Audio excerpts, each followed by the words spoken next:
Hey guys, in this video I'm going to show you how to play Bingo Blitz with friends online. If you find this video helpful, please consider to like this video and subscribe to my channel. In saying that, let's just jump straight into the video. Alright, so I'm over at bingoblitz.com supporting article here, so playing together has never been more fun. So what you first need to do is invite your friends to play Bingo Blitz alongside you. As your friend moves along the trail and reaches cities, you will gain hearts, get rewards, and love bar will fill with hearts. We've got a demonstration here. So now how do you invite friends to join the bingo world? So what we need to do is head over to Bingo Blitz. On the top right hand corner of the page here, we've got a menu. We need to click on the friend center and we need to simply invite our friends here so we can add people like so.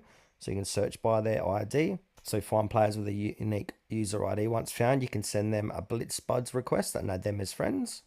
So now as your friends appear here, and then once your friends need to click on the link and then they will start the trial once they reach Madrid. So as they make progress in game and reach new cities, you will get hearts. How lovely. The love bar will fill with hearts. You'll reach milestones and get rewards. So there you go. Gather your friends and play.